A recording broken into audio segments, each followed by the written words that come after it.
Após quarto procedimento cirúrgico, depois de atentado com faca, Bolsonaro se recupera bem em São Paulo.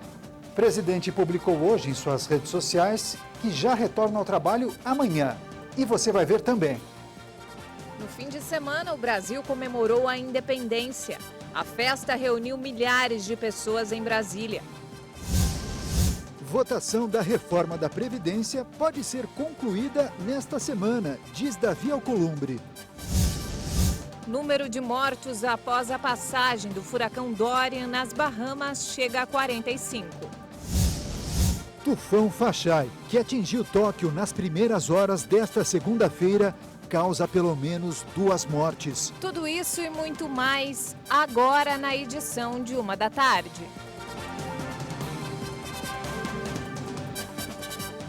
Olá, boa tarde. Estamos chegando com as principais notícias do Brasil e do mundo com Daniel Caniato. E também com Juliana Dariva. Ótima tarde para você, começando bem a semana. Hoje é segunda-feira, dia 9 de setembro de 2019. E vamos saber quais são as notícias mais lidas nos portais na internet. Olá, abrimos com notícia do Estadão. Receita disponibiliza consulta ao 4º lote de restituição do imposto de renda. Bom demais, hein? Dinheiro extra na conta. A Receita Federal deve liberar até o dia 16 de setembro 3 bilhões e meio de reais. E essa grana, gente, será dividida entre 2.819.522 contribuintes.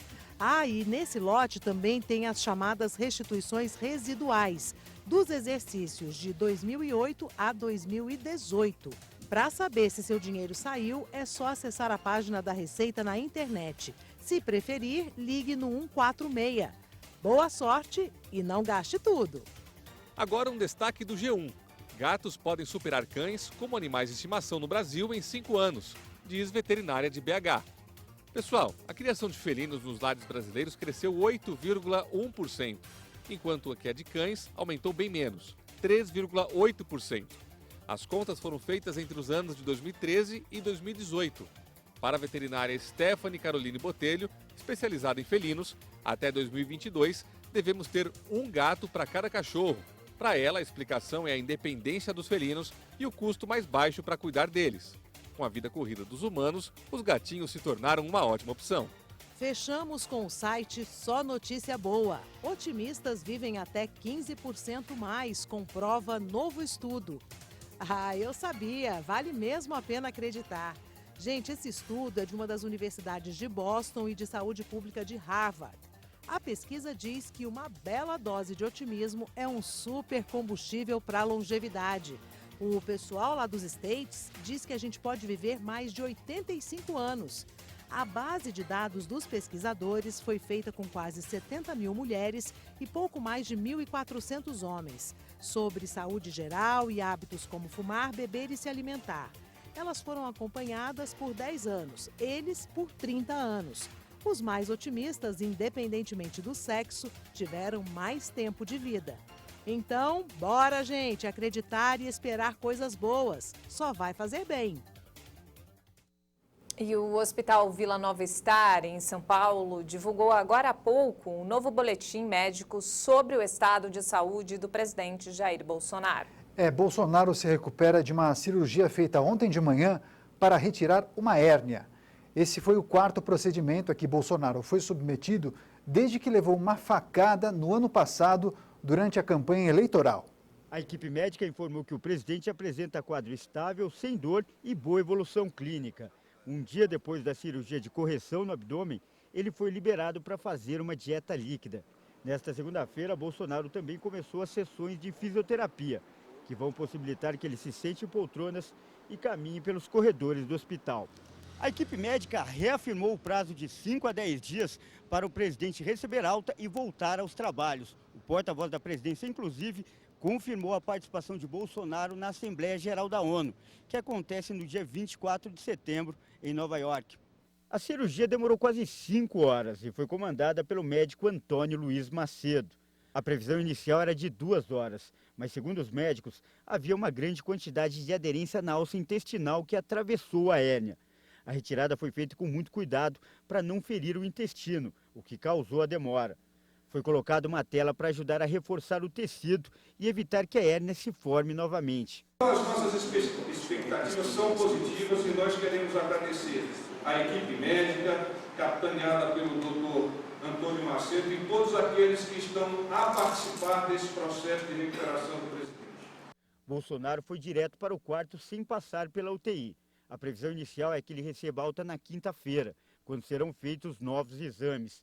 Até lá ele fica afastado da presidência, que está sob o comando do vice-presidente, o general Hamilton Mourão. Mesmo assim, o escritório foi montado no hospital para que Bolsonaro possa despachar. Nas redes sociais, o presidente comemorou o sucesso da cirurgia. Pessoal, só segunda-feira que eu estou de folga, hein? Amanhã eu volto no batente. E no fim de semana, o Brasil comemorou 197 anos da proclamação da independência. A festa em Brasília reuniu milhares de pessoas. E teve até quebra de protocolo. O presidente Bolsonaro caminhou e cumprimentou o público. A esplanada dos ministérios ficou lotada. A maior parte de quem compareceu atendeu ao pedido do presidente Jair Bolsonaro e veio vestida de verde e amarelo. No coração do público, orgulho da pátria amada. Eu acho que é importante. Hoje, a nossa população está aqui no 7 de setembro, prestigiando a data da nossa independência. Antes de deixar o Palácio do Alvorada, residência oficial da presidência, o presidente Jair Bolsonaro fez um curto pronunciamento. Na fala, ele disse que a independência nada vale sem liberdade. Hoje é uma data magna, uma data ímpar em nosso país. A data que nós nos tornamos independentes. Agora, a independência de nada vale se não tivermos liberdade. Essa por tantas e tantas vezes ameaçadas por brasileiros que não têm outro propósito a não ser o poder pelo poder. Então, a todos os brasileiros, e nós pedimos, conscientes cada vez mais de que é esse país, essa maravilha chamada Brasil, um país ímpar no mundo, que tem tudo para dar certo. E precisamos sim de cada um de vocês para reconstruí-lo, e a liberdade estará em primeiro lugar. O presidente Jair Bolsonaro desfilou no Rolls-Royce presidencial, acompanhado do filho Carlos, e foi recebido com aplausos pelo público. No percurso até a tribuna de honra, Bolsonaro convidou uma criança, o menino Ivo César Gonzalez, de 9 anos, que estava vestido com a camisa da seleção brasileira, para ir junto com ele. Na tribuna, a primeira-dama, Michele Bolsonaro, esperou o presidente no palanque junto com a filha Laura, de 8 anos. Também estiveram ao lado de Jair Bolsonaro autoridades militares e civis. Entre os convidados, o líder e fundador da Igreja Internacional da Graça de Deus, missionário R.R. Soares. Antes do desfile, houve a execução dos hinos nacional e da independência, executados pela fanfarra do 1º Regimento da Cavalaria de Guardas dos Dragões da Independência, com coral dos alunos do Colégio Militar de Brasília. Um dos principais momentos do evento foi a passagem do fogo simbólico da pátria, durante o desfile de alunos das escolas do Distrito Federal, que representaram o tema deste ano: Vamos valorizar o que é nosso. Depois vieram os militares. Um dos destaques foi a pirâmide humana do Batalhão da Polícia do Exército. Homens da PM, bombeiros e forças de apoio também desfilaram.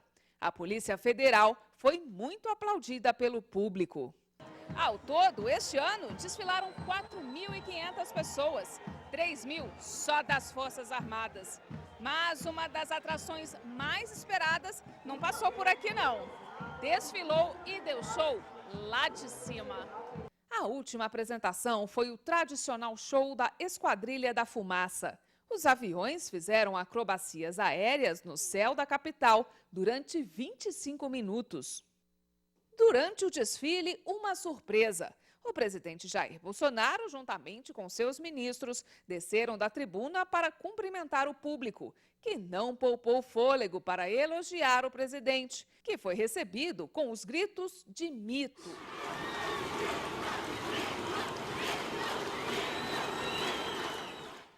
A votação da reforma da Previdência pode ser concluída no plenário nesta semana. Mas antes, especialistas favoráveis e contra as mudanças vão ao plenário para discutir a proposta. A reforma da Previdência entrou na reta final de tramitação no Senado. O presidente da Casa, Davi Alcolumbre, espera que a proposta seja votada em primeiro turno ainda nesta semana. O senador quer entrar em acordo com os líderes para pular as 5 sessões de debates no plenário que estavam previstas. Todo mundo debateu muito a matéria e todo mundo já está convencido do seu voto. Se não tiver consenso mesmo, eu vou seguir a regra para deixar para outra semana. Ambas as PECs estão prontas para serem votadas em primeiro turno, mas antes da sessão deliberativa, acontece nesta terça-feira uma sessão especial para discutir a reforma. 3 convidados com críticas ao texto e 3 favoráveis devem se revezar nas falas sobre a reforma. O debate vai contar com a presença de economistas, acadêmicos e do secretário especial de Trabalho e da Previdência do Ministério da Economia, Rogério Marinho. A reforma traz novas regras para o acesso à aposentadoria e pensões, para o cálculo do benefício e para as alíquotas de contribuição. Também contém regras de transição para trabalhadores em atividade. A economia para os cofres públicos com o texto atual está calculada em 870 bilhões de reais pelos próximos 10 anos. A PEC principal não deve ser mais alterada. Já a proposta paralela, depois do Senado, ainda precisa passar pela Câmara dos Deputados. E o indicado para o cargo de Procurador-Geral da República, Augusto Aras, montou uma agenda especial para buscar apoio do Congresso. Nos próximos 15 dias, ele vai visitar representantes do Legislativo. Na semana passada, o escolhido do presidente Bolsonaro para assumir a PGR já se reuniu com o presidente do Senado, Davi Alcolumbre, e pretende começar as conversas com a presidente da Comissão de Constituição e Justiça, Simone Tebet. Aras também quer dialogar com as diferentes correntes políticas e tentar diminuir a resistência ao nome dele entre integrantes do Ministério Público. Por não ter concorrido à lista tríplice da categoria, ele enfrenta algumas dificuldades. Para abrir caminhos, Aras já sinalizou estar aberto à manutenção de procuradores da Lava Jato para manter a continuidade do trabalho. Se aprovado na sabatina do Senado, Augusto Aras deve assumir a vaga de Raquel Dodge, que tem mandato até o dia 17 de setembro. Mas Aras só deve assumir a vaga no início de outubro. Enquanto isso, o subprocurador Alcides Martins deve ficar como interino na Procuradoria-Geral da República. E um vereador foi assassinado em um município do interior do estado do Rio de Janeiro. O crime teria sido cometido por traficantes. Veja esse e outros destaques em um giro de notícias pelo Brasil. O vereador Ciraldo Fernandes da Silva estava saindo de um bingo em Araruama, quando 2 homens passaram de moto e atiraram. A Polícia Civil acredita que o crime ocorreu depois que o vereador se recusou a pagar propina a traficantes. O caso segue em investigação. Ciraldo estava em seu 4º mandato e foi o 3º vereador mais votado da cidade. Ele é o 2º político morto no Rio de Janeiro só neste ano. Foi enterrado ontem em Belo Horizonte o corpo de Roberto Batista Júnior, que caiu de um patinete elétrico. Na queda, Roberto bateu a cabeça num bloco de concreto e sofreu traumatismo craniano. Ele chegou a ser resgatado, mas não resistiu. Em nota, Yellow, empresa de aluguel de patinetes, lamentou o ocorrido. Em Pirajuba, Minas Gerais, Igor Vinícius Gregório Vilarum morreu pisoteado por um touro durante um rodeio. Ele participava de uma montaria na festa de peão da cidade. Em um vídeo gravado por uma testemunha é possível ver o momento do acidente. Igor chega a ficar alguns segundos em cima do touro, mas cai logo em seguida. Ele então é atingido no peito pelas patas do animal. O corpo do peão foi levado para Barreto, sua cidade natal. A tarifa do metrô de Belo Horizonte aumentou para R$ 3,40. Foi o 3º reajuste em 4 meses. A explicação é o cronograma estabelecido pela Companhia de Trens Urbanos. Até março de 2020, a passagem chegará a R$ 4,25. A CBTU informou que, caso não haja reajuste, o metrô pode parar de funcionar. Desde o aumento da tarifa, caiu o número de passageiros que usam transporte. Um homem derrubou 11 postes ao tentar desviar de um cachorro em Franca, interior paulista. O motorista acertou o poste central que causou a queda das outras 10 estruturas. Ele tentou desviar do animal e acabou perdendo o controle. Não houve feridos. A concessionária de energia informou que o fornecimento foi restabelecido e que o motorista vai arcar com os prejuízos causados. E veja a seguir, número de mortos após a passagem do furacão Dorian nas Bahamas chega a 45. E ainda, tufão Faxai, que atingiu Tóquio nas primeiras horas desta segunda-feira, causa pelo menos 2 mortes. Fiquem com a gente, nós voltamos já.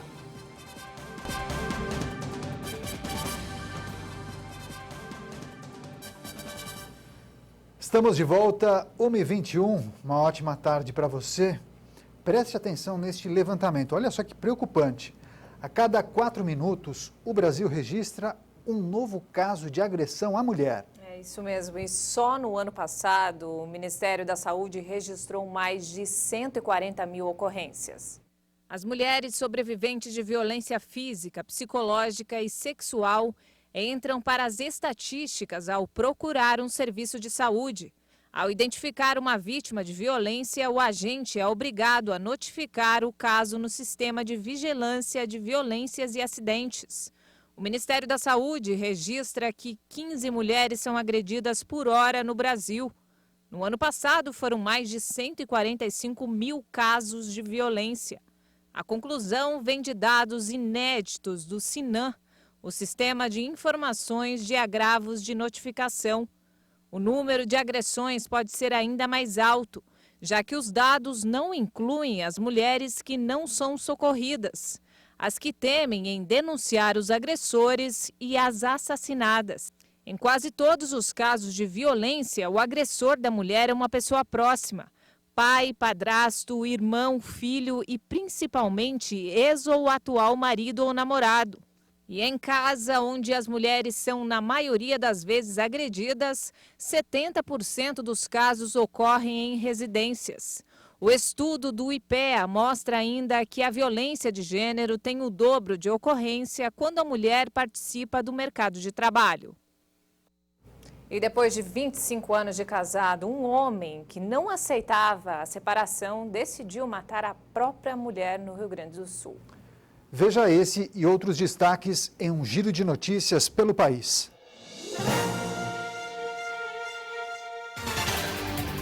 Em Cachoeirinha, no Rio Grande do Sul, um homem é suspeito de ter cometido feminicídio e depois de ter tirado a própria vida. O filho encontrou o pai deitado sobre a mãe, os dois com ferimentos de arma de fogo. O casal estava junto há 25 anos. Segundo depoimentos colhidos, o casal estaria em processo de separação. Um acidente com van deixou 8 pessoas feridas no aterro do Flamengo, zona sul do Rio. O veículo capotou perto da sede do Botafogo. As vítimas foram levadas para o Hospital Municipal Miguel Couto, mas ainda não há informações sobre o estado de saúde delas. Também no Rio de Janeiro, a Polícia Civil afirmou ter interditado um local utilizado para rinhas de galo organizadas pela milícia. Foram encontrados cerca de 40 galos de briga em alojamentos precários.